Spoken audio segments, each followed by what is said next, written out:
সম্মানিত সুধীমণ্ডলী, সবাইকে অনেক অনেক শুভেচ্ছা জানাই। শুভ নববর্ষ। এই মুহূর্তে আমি দাঁড়িয়ে আছি পবিত্রত্ব উচ্চ সেমিনারিতে। আজকে এই সেমিনারিতে আনুষ্ঠানিকভাবে শিক্ষাবর্ষের ২য় সেমিস্টারের শুভ সূচনা হয়েছে পবিত্র খ্রিস্টজাগের মধ্য দিয়ে। আর সেজন্যই আজকের আমার এই সেমিনারিতে আগমন।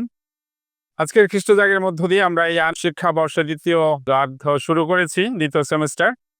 আর এই সময়ে আমরা ধ্যান করছি যে আসলে আমাদের এই জাতীয় উচ্চ সেমিনারি বাংলাদেশ মণ্ডলীর সত্যিকার একটা আনন্দের, একটা গর্বের একটা প্রাণকেন্দ্র।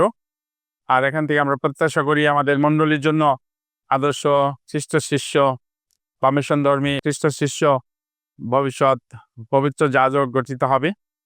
আর আমাদের বাংলাদেশ বিশপ সম্মেলনের একটি প্রত্যাশা যে এই সেমিনারি থেকে আসলেই যেন প্রকৃত প্রেরণধর্মী যাজক বা খ্রিস্ট শিষ্য গঠন করা যায়, সে লক্ষ্যে আমরা যেন কাজ করি। আর সেই প্রত্যাশা নিয়েই এখানে অনেক শিক্ষিত, দক্ষ, প্রশিক্ষিত গঠনদাতা বা ফরমেটরদের শিক্ষকদের নিয়োগ দেওয়া হয়েছে, যেন তারা আমাদের ভবিষ্যৎ যাজকদের সুন্দর গঠন দিতে পারে। আর আজকে সেই শুভ চেতনা নিয়ে আজকে খ্রিস্টজাগের মধ্য দিয়ে এই শিক্ষাবর্ষের ২য় সেমেস্টার শুরু করেছি। আর এই সময়ে আমাদের সেমিনারিয়ানদের কাছে প্রত্যাশা যে সময়টা সেটা তাদের জন্য একটা সুন্দর পবিত্র অনুগ্রহের সময়, একটা তারা সুন্দর সিদ্ধান্ত যেন নিতে পারে। যিশুর ডাক প্রতিনিয়ত তারা যেন শোনার জন্য হৃদয় গভীরে একটু ধ্যান করতে পারে এবং শ্রবণের দক্ষতাটা বাড়াতে পারে।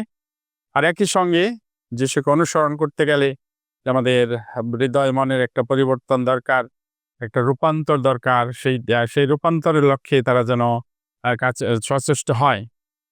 বর্তমান সময় আধুনিকতা এবং বিশেষভাবে প্রযুক্তির যুগ। আর এই সময়ে আমরা সবাই দেখি যে প্রযুক্তির মধ্যে, মিডিয়ার মধ্যে, ডিভাইসগুলোর মধ্যে আমরা খুব বেশি সময় দিই। আর এখানে আমরা এখন যে আর্টিফিশিয়াল ইন্টেলিজেন্স, সেটার প্রভাব দ্বারা প্রভাবিত হচ্ছি। সেমিনারিয়ানদের কাছে প্রত্যাশা থাকবে তারা যেন এমনভাবে শিক্ষা লাভ করে, জ্ঞান অর্জন করে, যেন তারা এই আর্টিফিশিয়াল ইন্টেলিজেন্সের সুবিধাগুলো তারা যাচাই বাছাইপূর্বক গ্রহণ করতে পারে এবং যেগুলো চ্যালেঞ্জিং, বিতর্কিত, অগ্রহণযোগ্য সেগুলোকে যারা বর্জন করতে পারে, সেই ধরনের ডিসার্নমেন্টের একটা সঠিক জ্ঞান তারা যেন লাভ করতে পারে। আর একই সঙ্গে প্রকৃত বিদ্যা, ঐশ্বতত্ত্ব, দর্শন শাস্ত্র সেগুলো শিক্ষার মধ্য দিয়ে তারা যেন তাদের জ্ঞান ভাণ্ডার পূর্ণ করে এবং মণ্ডলীতে খ্রিস্ট ভক্তদের গঠনের জন্য, আধ্যাত্মিক খাদ্যদানের জন্য যা প্রয়োজন তারা যেন নতুন নতুন ভাবে সেগুলো দিতে পারে। তাদের এই জ্ঞান চর্চা যেন প্রতিনিয়ত হয় সৃজনশীল এবং বাস্তবধর্মী।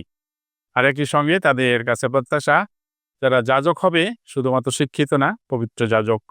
আর সেজন্য তাদের এই গঠনকালীন সময়টা খুবই গুরুত্বপূর্ণ। প্রার্থনা, ঐশবাণী শ্রবণ, সাক্রামেন্টগুলো গ্রহণের মধ্য দিয়ে তারা অনুধ্যান করবে, নিজেদের জীবনকে গঠন করবে, যেন তারা মণ্ডলীর জন্য সত্যিকারভাবে একটা উপহার হতে পারে, ঈশ্বরের মূল্যবান দান হতে পারে। আমরা জানি যে আমাদের জন্য ঈশ্বরের কৃপা অনেক রয়েছে। আর সেই কৃপা ধারণ করার জন্য আমাদের উন্মুক্ত একটা মন, একটা হৃদয় যেন থাকে। আর সেই হৃদয় গঠন এই সেমিনারিতে, সেটা হলো যাজকীয় গঠন। আর সেই হৃদয়ের গঠন ঈশ্বর করেন তার পবিত্রতার মধ্য দিয়ে। আমাদের দিক থেকে হলো সেই উন্মুক্ত থাকা, ঈশ্বরের হাতে গঠিত হতে দেওয়া নিজেদেরকে। আর এখানে ফরমেটরগণ রয়েছেন, তারা তাদের প্রজ্ঞা দ্বারা, তাদের জীবন আদর্শ দ্বারা এবং তাদের দিক নির্দেশনা দ্বারা তারা এই সেমিনারকে যোগ্যরূপে গঠন করবে। ভবিষ্যৎ মণ্ডলীতে তারা যেন উপযুক্ত, পবিত্র এবং দক্ষ যাজক হয়ে উঠতে পারে। এই প্রত্যাশায় তারা ২য় সেমিস্টার শুরু করছে। তাদের এই যাত্রা সফল হোক, সুন্দর হোক, এটাই আমার প্রার্থনা এবং আশীর্বাদ। ধন্যবাদ সবাই।